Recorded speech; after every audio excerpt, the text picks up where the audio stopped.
Masturbation challenge എന്ന ഒരു പ്രക്രിയ അല്ലെങ്കിൽ ഒരു പദ്ധതി ഇപ്പോൾ ഇൻ്റർനെറ്റ് വഴിക്കും മറ്റും വ്യാപകമായി പ്രചരിക്കുന്നുണ്ട്. അതായത് മാസ്റ്റർബേഷൻ നിർത്തുവാൻ വേണ്ടിയിട്ടുള്ള എന്തോ ചികിത്സാ സമ്പ്രദായമാണ്. അങ്ങനെ മാസ്റ്റർബേഷൻ നിർത്തിക്കഴിഞ്ഞാൽ ശരീരത്തിന് ഒട്ടനവധി ഗുണങ്ങളുണ്ടാവും. ഇതെല്ലാമാണ് അതുവഴിക്ക് പ്രചരിപ്പിക്കുന്നത്. കഴിഞ്ഞ ആഴ്ച ISRMൽ ഒരു പേഷ്യൻ്റ് വരികയുണ്ടായി. അദ്ദേഹം 90 ദിവസത്തെ മാസ്റ്റർബേഷൻ ചാലഞ്ച് എടുത്തിട്ട് ഏതാണ്ട് 40 ദിവസത്തോളം അദ്ദേഹത്തിന് പൂർത്തീകരിക്കുവാൻ കഴിഞ്ഞുള്ളൂ.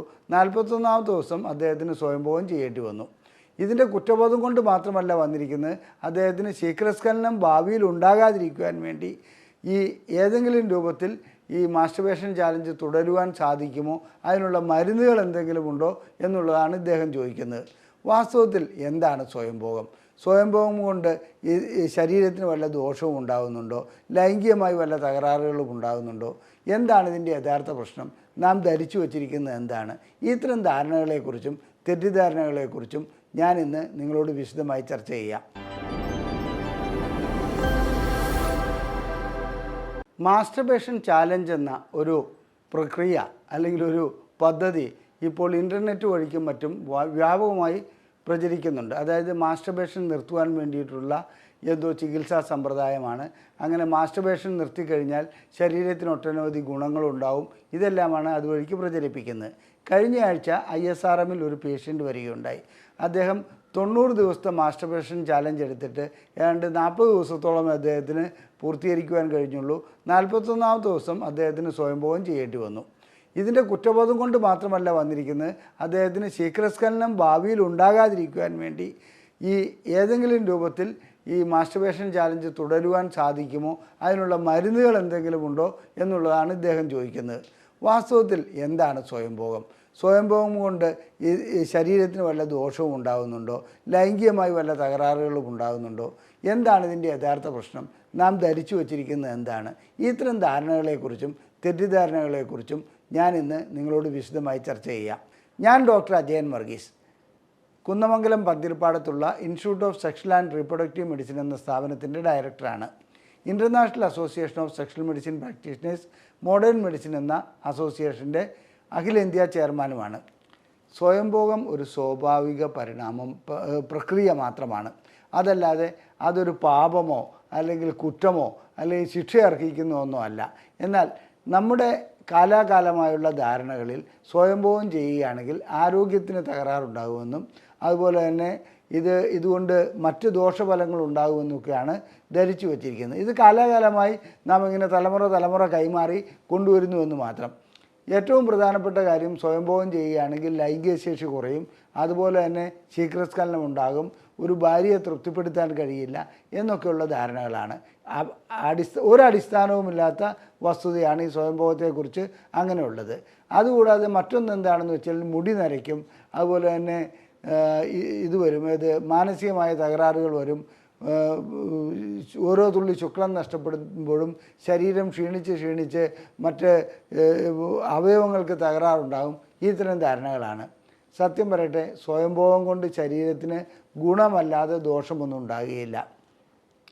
സ്വയംഭോഗം ചെയ്യുമ്പോൾ എന്താണ് സംഭവിക്കുന്നത്? സാധാരണഗതിയിൽ ലൈംഗിക ബന്ധത്തിൽ ഏർപ്പെടുമ്പോൾ ഉണ്ടാകുന്നത് പോലെ തന്നെ എൻഡോർഫിൻ എന്ന ഒരു കെമിക്കൽ ബ്രെയിനിൽ നിന്നും പുറപ്പെടുന്നുണ്ട്. ഇത് ശരീരത്തിലെ രക്തചംക്രമണം കൂട്ടുന്നുണ്ട്, അതുപോലെ തന്നെ ശരീരത്തിന് വേണ്ട ഉന്മാദം നൽകുന്നുണ്ട്. ഇതുകൂടാതെ തന്നെ ശരീരത്തിൽ അസ്വസ്ഥതകളുണ്ടെങ്കിൽ അതിന് പരിഹരിക്കാൻ പറ്റുന്ന ഒരു എൻഡോജീനിയസ് ആയിട്ടുള്ള ഒരു മോർഫിൻ തന്നെയാണത്. ആ രീതിയിലുള്ള പ്രവർത്തനങ്ങളിലേക്ക് അത് വരുന്നുണ്ട്. മാത്രമല്ല പിരിമുറുക്കം, ഈ ലൈംഗികമായിട്ടുള്ള പിരിമുറുക്കം ഇല്ലാതാകുന്നു, മറ്റ് കാര്യങ്ങൾ ശ്രദ്ധ കേന്ദ്രീകരിക്കുവാൻ കഴിയുന്നു. എപ്പോഴും ഈ ലൈംഗികതയോടുള്ള അതായത് പ്രവണത ഇങ്ങനെ നിലനിൽക്കുകയാണ്, സ്വയംഭോഗം ചെയ്യുന്നില്ലെങ്കിൽ ആ രീതിയിലുള്ള ചിന്തകൾ മാത്രമേ വന്നുകൊണ്ടിരിക്കുകയുള്ളൂ. ബ്രെയിനൊരു റെസ്റ്റ് അവിടെ ലഭിക്കുന്നില്ല. സ്വയംഭോഗം ചെയ്യുന്നതുകൊണ്ട് ശരീരത്തിന് മറ്റു രീതിയിലുള്ള ദോഷങ്ങളുണ്ടാകും എന്നുള്ള ധാരണകൾ ഞാൻ പറഞ്ഞു കഴിഞ്ഞു. ഈ കൂട്ടത്തിൽപ്പെട്ട ഈ മാനസികമായിട്ടുള്ള തകരാറുണ്ടാകുകയല്ല, മാനസികമായിട്ടുള്ള ഉല്ലാസം, സന്തോഷം ലഭിക്കുകയാണ് ചെയ്യുന്നത്. പിന്നീട് സെക്ഷുവാലിറ്റി ഡെവലപ്പ് ചെയ്യുന്നതിന് സ്വയംഭോഗം നല്ലൊരു ഘടകമാണ്, അതായത് നല്ലൊരു പ്രവൃത്തിയാണ്. സ്വയംഭോഗം ചെയ്യുന്നതോട് ലൈംഗികമായിട്ടുള്ള വളർച്ച ഉണ്ടാകുന്നുണ്ട്, തലച്ചോറിൽ ലൈംഗികതയെക്കുറിച്ചുള്ള സെൻറ്ററുകൾ കുറച്ചുകൂടെ ആക്റ്റീവ് ആകുന്നുണ്ട്. ഇനി സ്വയംഭോഗം ചെയ്യാത്ത വ്യക്തികളെ സംബന്ധിച്ചിടത്തോളം എന്തെങ്കിലും പ്രത്യേകിച്ച് ഒരു ഗുണമുള്ളതായി കാണപ്പെട്ടിട്ടില്ല. ശുക്ലം എന്തായാലും ഉണ്ടായിക്കൊണ്ടിരിക്കും. അതുപോലെ ലൈംഗിക ആഗ്രഹം എപ്പോഴും വന്നുകൊണ്ടിരിക്കും. അല്ലെങ്കിൽ നമുക്ക് എന്തെങ്കിലും തകരാറുണ്ടെങ്കിൽ മാത്രമേ സ്വയംഭോഗം ചെയ്യാനുള്ള പ്രവണത വരാതിരിക്കുകയുള്ളൂ. എന്നാൽ സെമിറ്റിക് മതങ്ങളിൽ, അതായത് ക്രിസ്ത്യൻ, ജൂത, മുസ്ലിം മതങ്ങളിൽ സ്വയംഭോഗം ഒരു പാപമായിട്ടാണ് കാണപ്പെടുന്നത്. അതിനെ ആ രീതിയിലാണ് വിശദീകരിക്കുന്നത്. മറ്റ് പല മതങ്ങളിലും ആയുർവേദത്തിലൊക്കെ എടുക്കുകയാണെങ്കിൽ ആയുർവേദത്തിലും സ്വയംഭോഗം കൊണ്ട് ഒത്തിരി ശാരീരികമായ ദോഷമുണ്ടാകുമെന്ന് പറയുന്നുണ്ട്. അതേസമയത്ത് പാപമായിട്ട് അത് കണക്കിലെടുക്കപ്പെടുന്നില്ല എന്ന് മാത്രം. സ്വയംഭോഗം ഒരു രീതിയിലും ശരീരത്തിന് ദോഷം ചെയ്യുന്നതെന്നല്ല. എന്നാൽ എവിടെയാണ് ശരീരത്തിന് ദോഷം ചെയ്യുന്നത്? ചിലർക്ക് ഇത് കമ്പൾസീവ് ഡിസോർഡറായി മാറാറുണ്ട്. കമ്പൾസീവ് ഡിസോർഡർ എന്ന് പറഞ്ഞാൽ ആവശ്യത്തിൽ കൂടുതൽ ഇങ്ങനെ സ്വയംഭോഗം ചെയ്തുകൊണ്ടേയിരിക്കുക. അത് ശരീരത്തിന് ദോഷം ചെയ്യും. അത് ഏത് പ്രവൃത്തിയാണെങ്കിലും അമിതമായാൽ, അധികമായാൽ അമൃതും വിഷമെന്നാണല്ലോ പറയുന്നത്. ആ രൂപത്തിലേക്കുള്ള ഒരു ഇത് മാത്രമേ ഉള്ളൂ. പിന്നീട് സ്വയംഭോഗം ചെയ്യുന്നത് ഏതെങ്കിലും ഉപകരണങ്ങൾ ഉപയോഗിച്ചാണെങ്കിൽ, ആ ഉപകരണങ്ങൾ വേണ്ടത്ര ഇല്ലാത്തതാണെങ്കിലോ അതുപോലെ തന്നെ അത് ക്ഷതമേൽപ്പിക്കുന്നതാണെങ്കിൽ തീർച്ചയായിട്ടും സ്വയംഭോഗം ചെയ്യുകയാണെങ്കിൽ പ്രോബ്ലംസ് ഉണ്ടാകാറുണ്ട്, പ്രശ്നങ്ങൾ ഉണ്ടാകാറുണ്ട്. അത് ആ രീതിയിൽ അതിനെക്കുറിച്ച് ബോധവാന്മാരാക്കുകയാണ് വേണ്ടത്, അല്ലാണ്ട് സ്വയംഭോഗം ഇല്ലാണ്ടാക്കുകയല്ല ചെയ്യേണ്ടത്. പിന്നീട് സ്വയംഭോഗം വേറൊരു രൂപത്തിലുണ്ട്. കമഴ്ന്ന് കിടന്നിട്ട് ചില കുട്ടികൾ റബ്ബ് ചെയ്യുന്ന അവസ്ഥ വരുന്നുണ്ട് ബെഡിലേക്ക്. അങ്ങനെ റബ്ബ് ചെയ്യുന്ന വ്യക്തികളെ സംബന്ധിച്ചിടത്തോളം അതിനോട് അഡിക്ഷൻ വരികയും വിവാഹം കഴിയുന്ന സമയത്ത് ഭാര്യയുമായി ബന്ധപ്പെടാൻ കഴിയാത്ത ഒരവസ്ഥയിലേക്ക് അവർ പോകാറുണ്ട്. അതല്ലാതെ സ്വയംഭോഗത്തിന് ആ രീതിയിലുള്ളൊരു തകരാറ് കാണപ്പെടുന്നു, വേറൊരു രീതിയിലുള്ള തകരാറും കാണപ്പെടുന്നില്ല. നോർമലായിട്ട് സ്വയംഭോഗം ചെയ്യുന്ന വ്യക്തികളെ സംബന്ധിച്ചിടത്തോളം അവിടെ ഒരു പ്രശ്നവും ഉടലെടുക്കുന്നില്ല. എന്നാൽ ചില വ്യക്തികളിൽ അവർക്ക് ഭാര്യമാരിൽ നിന്ന് ലഭിക്കുന്നതിനേക്കാൾ കൂടുതൽ അനുഭൂതി അവരുടെ മനോരാജ്യം വഴിക്ക്, അവരിങ്ങനെ സങ്കല്പം വഴിക്ക്, അവർക്ക് സ്വയംഭോഗം വഴിക്ക് ലഭിക്കുന്നുണ്ട്. ഇത്തരം വ്യക്തികൾക്ക് വിവാഹ ശേഷം ചികിത്സ ചിലപ്പോൾ ആവശ്യമായി വരാറുണ്ട്. അവരെ സംബന്ധിച്ച് സ്ത്രീകളോടുള്ള താല്പര്യം തീരെ ഉണ്ടാകില്ല. അവരുടെ ബിഹേവിയർ ആ രൂപത്തിൽ പരിണമിച്ചിരിക്കുകയാണ്. അവരെ സംബന്ധിച്ചിടത്തോളം സ്വയംഭോഗം മാറ്റി ലൈംഗിക ബന്ധത്തിലേക്ക് കൊണ്ടുവരികയാണെങ്കിൽ ഒരു പരിധി വരെ പരിഹാരമുണ്ടാക്കാൻ കഴിയും. എന്നിരുന്നാലും ചില വിവാഹിതർ ലൈംഗിക ബന്ധത്തേക്കാൾ കൂടുതൽ അനുഭൂതി സ്വയംഭോഗത്തിൽ ലഭിക്കുന്നതായി കാണപ്പെടാറുമുണ്ട്. ഇതിന് ഒരു രൂപത്തിലാണെങ്കിലും മറ്റൊരു രൂപത്തിലുള്ള ചികിത്സയും ആവശ്യമാണ്. ഇനി എത്രാമത്തെ വയസ്സിലാണ് മനുഷ്യൻ സ്വയംഭോഗം ചെയ്യുന്നത്? അത് ഗർഭപാത്രത്തിലുള്ള കുട്ടികൾ പോലും സ്വയംഭോഗം ചെയ്യുന്നതായി കണ്ടുവരുന്നുണ്ട്. അതിനുശേഷം ഫാലിക് സ്റ്റേജ് എന്ന് പറഞ്ഞൊരു 3 വയസ്സ് മുതൽ 6 വയസ്സ് വരെയുള്ള സ്റ്റേജുണ്ട്. ആ സ്റ്റേജിൽ സ്വയംഭോഗം ചെയ്യുന്നതായി കാണുന്നുണ്ട്. അത് വളരെ തീവ്രമായിട്ടുള്ള സ്വയംഭോഗമാണ് ഫാലിക് സ്റ്റേജിൽ കാണപ്പെടുന്നത്. 3 വയസ്സ് മുതൽ 6 വയസ്സ് വരെയുള്ള കുട്ടികളെ ശ്രദ്ധിക്കുകയാണെങ്കിൽ അവരുടെ കൈകൾ എപ്പോഴും ജനനേന്ദ്രിയത്തിലേക്ക് പോകുന്നത് കാണാം. പെൺകുട്ടികളാവട്ടെ ആൺകുട്ടികളാവട്ടെ. അതുപോലെ തന്നെ ലൈംഗികമായിട്ടുള്ളൊരു തീവ്ര അനുഭൂതി ഉണ്ടാകുന്ന ഒരു പ്രായമാണത്. 6 വയസ്സിന് ശേഷം പിന്നെ അഡോളസൻ്റ് പ്രായത്തിലേക്ക് വരുമ്പോഴാണ് കൂടുതലായും സ്വയംഭോഗത്തിലേക്ക് വരുന്നത്. അങ്ങനെയുള്ള അവസ്ഥകൾ എല്ലാ വ്യക്തികളിലും തന്നെ കാണപ്പെടുന്നുണ്ട്. ആരെങ്കിലും സ്വയംഭോഗം പാപചിന്ത കൊണ്ടോ അല്ലെങ്കിൽ കുറ്റബോധം കൊണ്ടോ ചെയ്യാതിരിക്കുകയാണെങ്കിൽ അവർക്കാണ് മാനസിക പ്രശ്നങ്ങൾ ഉണ്ടാകുന്നത്, അല്ലാതെ സ്വയംഭോഗം ചെയ്യുന്ന വ്യക്തികൾക്കല്ല. ഇതിൻ്റെ അർത്ഥം എല്ലാവരും എപ്പോഴും സ്വയംഭോഗം ചെയ്തുകൊണ്ടിരിക്കണമെന്നല്ല.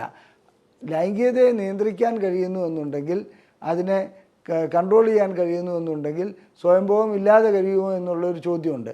അത് കഴിയുന്ന കാര്യമല്ല. ലൈംഗികത അങ്ങനെ നിയന്ത്രിക്കാൻ പറ്റുന്ന ഒരു കാര്യമല്ല. പിന്നെ സ്വയംഭോഗം കൊണ്ട് ലഭിക്കുന്ന മറ്റൊരു ഗുണം എന്താണെന്ന് വെച്ചാൽ ഈ സെക്ഷൽ ക്രിമിനൽ ടെൻഡൻസി കുറേയധികം കുറയുന്നുണ്ട്. അതായത് റേപ്പ്, മറ്റ് ഒളിഞ്ഞു നോട്ടം, ഇങ്ങനെയൊക്കെയുള്ള കാര്യങ്ങളൊക്കെ ഒരു പരിധി വരെ സ്വയംഭോഗം ചെയ്യുന്നതുകൊണ്ട് നിയന്ത്രിക്കാൻ കഴിയുന്നുണ്ട്. ഇനി ഇത് പാപമാണെന്നുള്ള ഒരു ചിന്ത നമ്മളിൽ വന്നിരിക്കുന്നതിന് ഞാൻ നേരത്തെ സൂചിപ്പിച്ചു, കാലാകാലമായി നമ്മളിത് അടിഞ്ഞുകൂടിയിട്ടുണ്ട്. ആ അടിഞ്ഞുകൂടിയിരിക്കുന്നത് തലമുറ കൈമാറി ഇങ്ങനെ വരുന്നതുമാണ്. അങ്ങനെയുള്ളൊരു പാപചിന്ത ഉള്ളതുകൊണ്ട് ചില പുരോഹിതന്മാർ സ്വയംഭോഗത്തെക്കുറിച്ച് കടുത്ത പാപം ലഭിക്കും, അങ്ങനെ ആ ശിക്ഷ ലഭിക്കും, ഈ ശിക്ഷ ലഭിക്കും എന്നൊക്കെ പറയുന്നതോടുകൂടി ഭയചകിതരായി സ്വയംഭോഗം ചെയ്യുമ്പോൾ വീണ്ടും കുറ്റബോധം ഉണ്ടാകാറുണ്ട്. എൻ്റെ അനുഭവത്തിൽ ചില പുരോഹിതന്മാർ പോലും സ്വയംഭോഗം ചെയ്യുകയും അവരുടെ വിശ്വാസികളെ സ്വയംഭോഗം ചെയ്യരുതെന്ന് ഉത്ബോധിപ്പിക്കുകയും ചെയ്യുന്ന അവസ്ഥ കണ്ടുവരുന്നുണ്ട്. വാസ്തവത്തിൽ എന്താണ് ഇതിന് പരിഹാര മാർഗമെന്നുള്ളത് നമുക്ക് മതപരമായ കാര്യങ്ങളിൽ നമ്മൾ ഇടപെടുന്നത് ശരിയല്ല. അത് മതപരമായ വിശ്വാസം അങ്ങനെ പോകട്ടെ. പക്ഷേ സ്വാഭാവികമായിട്ടും നാം കണക്ക് എടുക്കുകയാണെങ്കിൽ എല്ലാ വ്യക്തികളും തന്നെ, അത് വിശ്വാസിയാവട്ടെ അവിശ്വാസിയാകട്ടെ, സ്വയംഭോഗം ചെയ്യുന്നതായി കാണാം. അതിൻ്റെ തെറ്റുകുറ്റങ്ങളെക്കുറിച്ച് ഇവിടെ ഞാൻ പറയുന്നില്ല. ശാരീരികമായി ഇതിന് ഗുണമേ ഉള്ളൂ, ലൈംഗികമായി ഇതിന് ഗുണമേ ഉള്ളൂ. അതല്ലാതെ അമിതമാകുന്നില്ലെങ്കിൽ, അതായത് ഒരു കമ്പൾസീവ് ഡിസോർഡർ ആകുന്നില്ലെങ്കിൽ സ്വയംഭോഗം നല്ലൊരു കാര്യമാണ്. പിന്നെ ഈ മാസ്റ്റർബേഷൻ ചാലഞ്ച്, ഈ ചാലഞ്ച് കൊണ്ട് എടുത്തു പറയത്തക്ക എന്ത് ഗുണമാണ് ലഭിക്കുന്നതെന്ന് എനിക്ക് മനസ്സിലാകുന്നില്ല. ഇങ്ങനെ ഇൻ്റർനെറ്റിൽ കാണുന്നു, ഓരോന്നും ഫോളോ ചെയ്യുന്നു, അതിനുശേഷം എന്നാണെന്ന് വെച്ചാൽ കുറച്ചുകൂടി കുറ്റബോധം ഉണ്ടാക്കി കൊടുക്കുക, അല്ലെങ്കിൽ താനൊരു പരാജയമാണല്ലോ എന്നുള്ളൊരു തോന്നലുണ്ടാക്കി കൊടുക്കാൻ മാത്രമേ അതിന് കഴിയുള്ളൂ. സ്വയംഭോഗം നിർത്തുവാൻ ഒരു മരുന്നുമില്ല, അതിനൊരു ചികിത്സയുമില്ല. അതൊരു സ്വാഭാവികമായിട്ടുള്ള പരിണാമം മാത്രമാണെന്നുള്ളത്, പ്രക്രിയയാണെന്ന് മാത്രം പറഞ്ഞുകൊള്ളട്ടെ. ഇനി ഒരു സ്വയംഭോഗം ചെയ്തുകൊണ്ട് ലൈംഗികമായിട്ടുള്ള അവയവങ്ങൾക്ക് ഉപകരണങ്ങളൊന്നും ഉപയോഗിക്കാതെ ചെയ്യുകയാണെങ്കിൽ പ്രത്യേകിച്ച് ദോഷങ്ങളൊന്നും ഉണ്ടാകാറില്ല. കമ്പൾസീവ് ഡിസോർഡർ, അതായത് സ്വയംഭോഗം ചെയ്തുകൊണ്ടേയിരിക്കണം, അല്ലെങ്കിൽ അമിതമായ സ്വയംഭോഗമാണെങ്കിൽ അത് ചികിത്സയ്ക്ക് വിധേയമാക്കേണ്ടതുണ്ട്. ആ ചികിത്സ കൗൺസിലിംഗ് വഴിക്ക് കഴിയുന്നതാണ്. അതുപോലെ തന്നെ അവരെ സംബന്ധിച്ചിടത്തോളം മരുന്നുകളില്ലാതെ തന്നെ ചില മെത്തേഡുകളുണ്ട്. അവരെ സംബന്ധിച്ചിടത്തോളം ഏത് സമയത്താണ് അവർ കൂടുതലായി ഇങ്ങനെ സ്വയംഭോഗം ചെയ്യേണ്ടി വരുന്നത്, അതായത് ഒറ്റയ്ക്കിരിക്കുന്ന ഒരവസ്ഥയിൽ കൂടുതലായി സ്വയംഭോഗം ചെയ്യും. മറ്റ് കാര്യങ്ങളിൽ ഇടപെടാതിരിക്കുന്ന, അതായത് അത്തരം സാഹചര്യങ്ങൾ ഏതാണോ നാം സൃഷ്ടിക്കുന്നത് ആ സാഹചര്യങ്ങൾ ഒഴിവാക്കുകയാണെങ്കിൽ ഈ കമ്പൾഷൻ അതിൽ നിന്ന് മാറ്റിയെടുക്കാൻ കഴിയും. അത് അത്ര എളുപ്പമുള്ള കാര്യമല്ലെങ്കിൽ കൂടി അവരെ സംബന്ധിച്ചിടത്തോളം അതായത് ഏതെങ്കിലും കുടുംബകാര്യങ്ങളിൽ ഇടപെടുക, അതുപോലെ തന്നെ മറ്റ് വായനയിൽ ഏർപ്പെടുക, പിന്നെ നീലച്ചിത്രങ്ങൾ കാണാതിരിക്കുക. പ്രത്യേകിച്ച് നീലച്ചിത്രങ്ങൾ കാണുകയാണെങ്കിൽ സ്വയംഭോഗം ചെയ്യാനുള്ള പ്രവണത കൂടി വരും. അങ്ങനെ നീലച്ചിത്രങ്ങൾ കാണുന്നതുകൊണ്ട് വീണ്ടും വീണ്ടും നീലച്ചിത്രങ്ങൾ കണ്ടാൽ മാത്രമേ ലൈംഗിക ബന്ധം സാധിക്കൂ എന്നുള്ളൊരു അവസ്ഥയിലേക്ക് വരും. നീലച്ചിത്രങ്ങളെ ഒഴിവാക്കുന്നതാണ് ഈ കാര്യത്തിൽ കമ്പൾസീവ് വരികയാണെങ്കിൽ, ഡിസോർഡർ വരികയാണെങ്കിൽ ചെയ്യേണ്ടത്. ഒരു കാര്യം കൂടിയുണ്ട്, നീലച്ചിത്രങ്ങൾ ഒരിക്കലും ലൈംഗികമായിട്ടുള്ള ശേഷി കൂട്ടുകയല്ല, ശേഷി ഇല്ലാതാക്കുകയാണ് ചെയ്യുന്നത്. ശേഷിക്കുറവിൻ്റെ ഒരു പ്രധാന കാരണം നീലച്ചിത്രങ്ങൾ തന്നെയാണ്. ഇനി സ്വയംഭോഗത്തെ സംബന്ധിച്ചിടത്തോളം ഒരിക്കൽ സ്വയംഭോഗം ചെയ്തു കഴിഞ്ഞാൽ അത് വീണ്ടും വീണ്ടും ചെയ്യണമെന്നുള്ള ആവൃത്തി വരുന്നുണ്ടെങ്കിൽ ഒരു പരിധി വരെ നമ്മെ സംബന്ധിച്ചിടത്തോളം എന്നാണെന്ന് വെച്ചിട്ടുണ്ടെങ്കിൽ വിവാഹപ്രായമായിട്ടുണ്ടെങ്കിൽ വിവാഹം കഴിക്കുന്നത് തന്നെയാണ് നല്ലത്. ചുരുക്കി പറഞ്ഞാൽ സ്വയംഭോഗം അത്ര എളുപ്പം നിയന്ത്രിക്കുവാൻ കഴിയുന്ന കാര്യമല്ലെങ്കിൽ കൂടി നമ്മൾ ചില രീതികളിലേക്ക് വരികയാണെങ്കിൽ, അതായത് കുറച്ച് ലേറ്റായിട്ട് ഉറങ്ങുന്ന അങ്ങനെ പ്രവണതകളുണ്ടെങ്കിൽ ഏതെങ്കിലും ജോലിയിൽ തൽപരരാകുക, അതുപോലെ തന്നെ മറ്റു രീതിയിലുള്ള ചിന്തകളിൽ നാം നിയന്ത്രണം ഏർപ്പെടുത്തുക, ഇങ്ങനെയൊക്കെ ചെയ്യുകയാണെങ്കിൽ സ്വയംഭോഗത്തിന് ഒരു പരിധിവരെ, അമിതമായ സ്വയംഭോഗത്തിന് ഒരു പരിധിവരെ നിയന്ത്രണം ഏർപ്പെടുത്തുവാൻ കഴിയും. നിങ്ങൾക്ക് സ്വയംഭോഗം നിർത്തണമെന്നുണ്ടെങ്കിൽ അതിനുള്ള മാർഗനിർദ്ദേശങ്ങൾ ഞങ്ങൾ നൽകുന്നതാണ്. ഞങ്ങൾ അതിനുള്ള ചികിത്സ നൽകുന്നുണ്ട്. എന്നാൽ ഈ സ്വയംഭോഗം നിർത്തുക എന്നുള്ള കാര്യത്തിന് നിങ്ങൾ ഏതെങ്കിലും അശാസ്ത്രീയമായ മെത്തേഡുകൾ പരീക്ഷിക്കുന്നത് ഒട്ടും നല്ലതല്ല. ചികിത്സ ആവശ്യമുണ്ടെങ്കിൽ നിങ്ങൾക്ക് ഇവിടെ കാണിച്ചിരിക്കുന്ന നമ്പറിൽ കോൺടാക്റ്റ് ചെയ്യാവുന്നതാണ്. അതുപോലെ തന്നെ ഞങ്ങളുടെ ബുക്ക്ലെറ്റുകൾ സൗജന്യമായി ലഭിക്കുവാൻ ISRM എന്ന് വാട്സപ്പ് ചെയ്ത് ഈ നമ്പറിൽ അയച്ചാൽ ഞങ്ങൾ നിങ്ങൾക്ക് ഞങ്ങളുടെ ബുക്ക്ലെറ്റുകൾ സൗജന്യമായി അയച്ചു നൽകുന്നതാണ്. ഞങ്ങളുടെ ഈ വീഡിയോ നിങ്ങൾക്ക് ഇഷ്ടപ്പെട്ടുവെങ്കിൽ അത് ഷെയർ ചെയ്യുക, നിങ്ങളുടെ അഭിപ്രായങ്ങൾ കമൻറ്റ് ബോക്സിൽ രേഖപ്പെടുത്തുക, ലൈക്ക് ചെയ്യുക. നന്ദി, നമസ്കാരം.